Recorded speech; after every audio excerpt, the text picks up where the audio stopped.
Let's talk the craziest ending to a football game I've ever seen live. I didn't see Stanford Cal live, I don't believe. That ending in that game perfectly encapsulates what's wrong with New England and what they are now. For 20 years, they were the smartest team. Today, that was the dumbest play I've ever seen. They were dynamic. Welker, Edelman, Moss, Gronk. Now, 13 completions yesterday. Do you know they are 30th in the NFL in passing touchdowns? Behind Denver. Belichick and New England fell in love with themselves and their culture. The Greek story of Narcissus, right? So you drown staring at yourself in the pond. They bought into themselves, and football and technology change really fast. Ask Mark Zuckerberg at Meta. Ask Bill Belichick.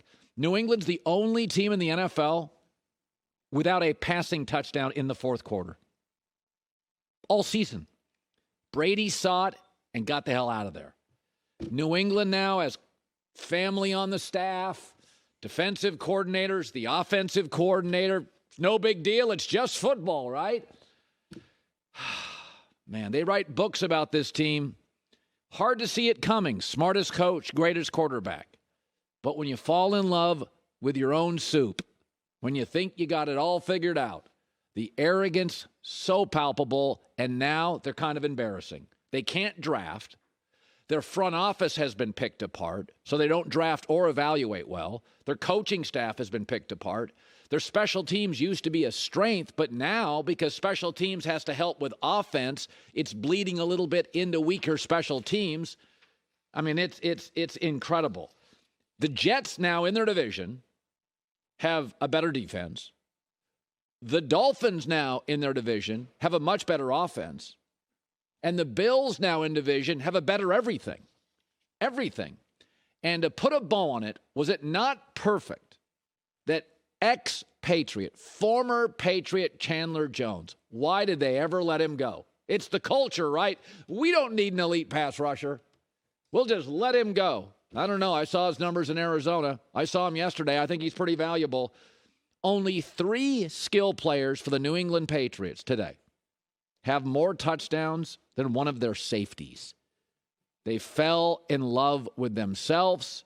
I have no idea why in the world with Mac Jones you wouldn't just take a knee and go to overtime. Maybe if I had Josh Allen or Patrick Mahomes or Herbert, somebody with a rifle arm, somebody that moves well, somebody that can leap over tall buildings and linebackers with a single bound.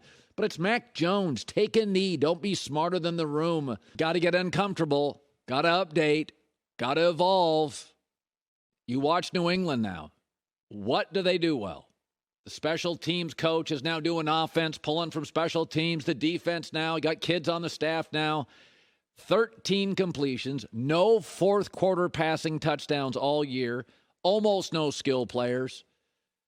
The idea, and we said it before the season, we're not bandwagon backseat drivers here. We said it before the season. The arrogance to believe a defensive coordinator could just call plays. I mean, you really got to love yourself to think that. That is unbelievable to me. This is totally fitting. Craziest thing I've ever seen live. So the hardest thing to do in the National Football League, let's talk Dallas Cowboys, is not win games. I mean, Tebow won 7 straight. The hardest thing to do in this league is not win games. Sometimes you get breaks. Other team fumbles in their end zone. The hardest thing to do in this league is to find not only a franchise quarterback, but a great quarterback. There's like 5 in the league. A great 12-year star quarterback. Hardest thing to do in the league. And then one of the hardest, maybe not second, but one of the hardest in 2022 is to find a really smart offensive head coach who elevates the star quarterback. Everybody wants to dump on the Dallas Cowboys today. I did not think that was the story of the day. I thought the story of the day was the Jacksonville Jaguars have found their star quarterback and have found the coach to elevate the quarterback. And we do not have a lot of that in this league. Cincinnati, Kansas City, there's not a lot. We like the Chargers quarterback. We don't love the coach. The Jags got their guys, head coach and quarterback. Dallas had a very good game plan. Took a 14-0 lead. Dak was fine. 3 touchdowns and a passer rating over 105. Dak was fine. CeeDee Lamb has now established himself as an absolute go-to number 1 receiver. And Pollard and Zeke are an excellent combination. I think they finally worked it out. But Dallas isn't special. They're just good. And good teams lose on the road all the time to other good teams with ascending superstar quarterbacks and the right coach. The sky is not falling in Dallas. It was just never as clear as Cowboy fans thought. If you're disappointed in Dallas today, then guess what? You've got to align realistic expectations to what's actually happening. I mean, Dak was fine. Most of the game, he was pretty good. He had one ugly throw. But Trevor Lawrence had a really, really ugly fumble trying to do too much. That didn't decide the game. His interception for a touchdown was a bad break and a bad bounce. So what? Dak had a bad play. Game's fast. Every quarterback has bad plays. Trevor Lawrence had one. Cowboys led for about 90% of this game. Fans in the media, and I'm guilty of this, we watch a game and we attack the team that loses. I don't think that's the story. I think the story is Jacksonville in a really close game has a more gifted quarterback and made a couple more plays, and they're an ascending team that's getting better every week, and it's a good thing for all of us as consumers. When you get the coach and the quarterback right, and it's really hard. Kansas City's got it right now, and we think Cincinnati's got it. Jacksonville's got it. We like Dak. We're not sure about McCarthy. We like Justin Herbert. We're not sure about Brandon Staley. We like Kyle Shanahan. We're not sure about the Niners quarterbacks. The story of this game was not Dallas losing. Good teams lose all the time on the road. The story was Trevor Lawrence, what he's become, and how he has put this team on his shoulders. He really has. This season was going into the toilet. He's put this team on his shoulders and carried them. By the way, did you watch Josh Allen in the blizzard? Or Mahomes complete 20 straight throws? Or Joe Burrow's second half? Or Justin Herbert's final drive? Or Trevor Lawrence yesterday? And then did you see Washington and the New York Giants play? You can try to talk yourself in to a franchise quarterback. People in New York have finally come around on Zach Wilson. They know what they have. He completes about 50% of his throws. Those Giant fans, though, those Washington fans and Taylor Heineke, this weekend was an absolute showcase of the most important position and what you need to win. Josh Allen in a blizzard.